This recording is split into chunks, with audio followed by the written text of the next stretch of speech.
Hello, sir. Welcome to Oakmont University Department of Medicine. I'm Samuel. Charles Reed, private investigator. Have a few questions if you don't mind. You recognize this bottle? Maybe you could tell me what's inside. That's one of our lab bottles. We have a lot of them. As for what's inside, I'd need to run some tests. Yeah, could you do that for me? These tests aren't cheap. And the other day I could get right to it, but we're, somewhat hindered right now. What's up? Our lab is crawling with, well, creatures. Professor Westerbrook's research is a little unconventional, and something went wrong. Really wrong.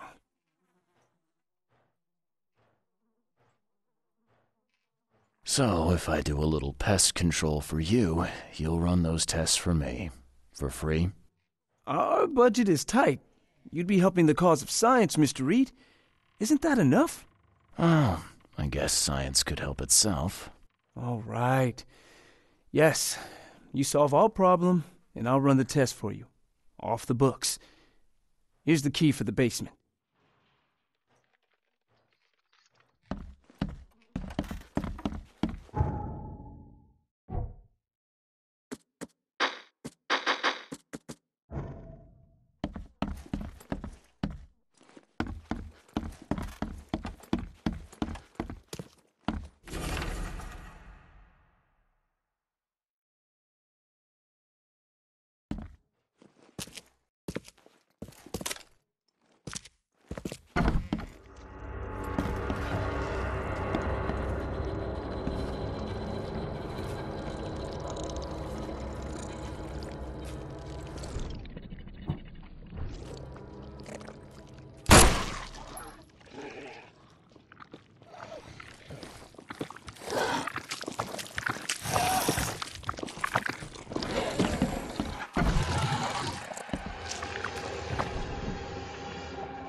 What kind of person would even touch this?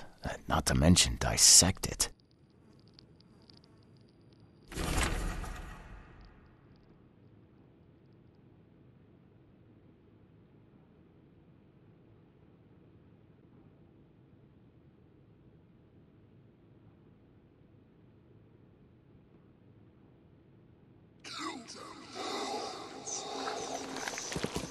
I wonder what would happen if I press this button. Should I or shouldn't I? Some serious equipment they've got here. Oakmont University is clearly well funded.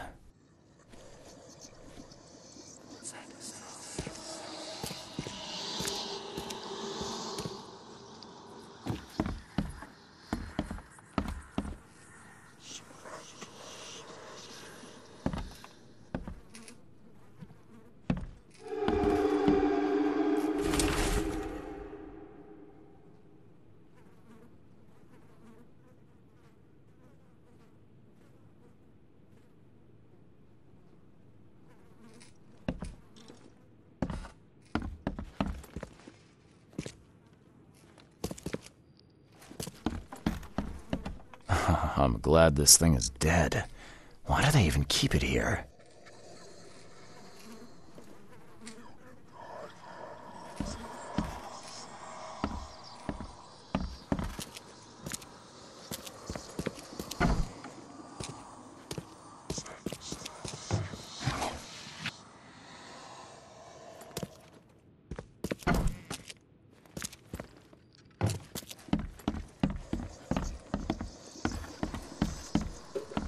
I'm glad this thing is dead. Why do they even keep it here?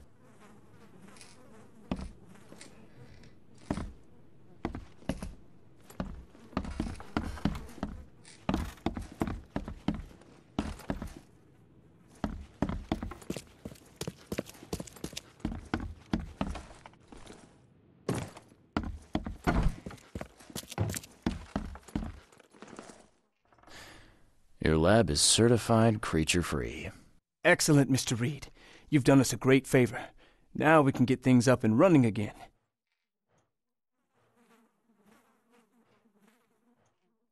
Your lab was, interesting. Running experiments on those creatures. What's up with that? Oh, they're fascinating, aren't they? Convincing evidence of new branches in the evolutionary tree. Can you blame us for taking an interest? Maybe not, but so much dead flesh down there, that's going to attract scavengers. Didn't you think about that? Yeah, well, no. We'll be more careful in the future. Your point's taken. Okay. I've done my part. Here's the bottle. Now you run those tests. Yes. Wait here. It shouldn't take long. We finished that analysis, sir. It's ricin. Ricin? A highly toxic poison extracted from castor beans. It's slow-acting, but absolutely fatal to humans. So, where do you get ricin? This isn't something you can pick up from a drugstore. About that. It is rare, but we have a certain amount of it here. For study, in our poison store. Or we did. I'm afraid that must be where it came from. The label had been tampered with, but it certainly looks like ours. Where did you find it? Crime scene. Someone was trying to poison a bunch of fish with it. This is horrible. I need to warn everyone in the university about this. How can you tell if someone's been poisoned with ricin? The symptoms take several days to develop. At first, it's like a common cold. But over several days, well, it develops into hemorrhage, internal organ failure, and death. It's not a pleasant way to die. Who's got access to where the poison's stored? Only Professor Westerbrook has the key. His office is upstairs, right alongside Professor Cavendish's. Professor Westerbrook's not here, though. He's been sick for the last few days. Professor Cavendish is away as well, on vacation. Where do they live? I'm not sure, but probably somewhere in Advent. Most of the teaching staff live there. Wait, you don't think it was one of them? I'm working on that. Can you let me upstairs? Well... all right. This is serious. I'll help you. Here's the key, but please don't disturb the professor's things. I'd like to know a bit more about your professors. What do you want to know? I want to know more about Westerbrook. He's the head of our department. He's been here for, well, at least 30 years. He's one of the longest-serving staff we have. As you've already seen, he's particularly interested in the wild beast that recently appeared in our city. Yeah, that's quite the unique fauna you have there. I've no idea how he did it, but Mr. Throgmorton's men brought him live specimens for his research. He thinks he's on the verge of a breakthrough in evolutionary theory. A secret that, once revealed, will benefit all humankind. Some secret should stay buried, 6 feet under. You're not a man of science, are you? It's not about why. It's about what if. What can you tell me about Professor Cavendish? He's one of the most brilliant teachers we have here. A PhD at only 25. Just imagine. His biochemistry studies are second to none, worthy of a Nobel Prize. If he could complete his work. What's his problem? I don't know. There's some kind of family trouble. It's made him standoffish and irritable, and easily distracted. I hope he gets through whatever he's going through. We need his talent, especially in these dark times. I'll see you later.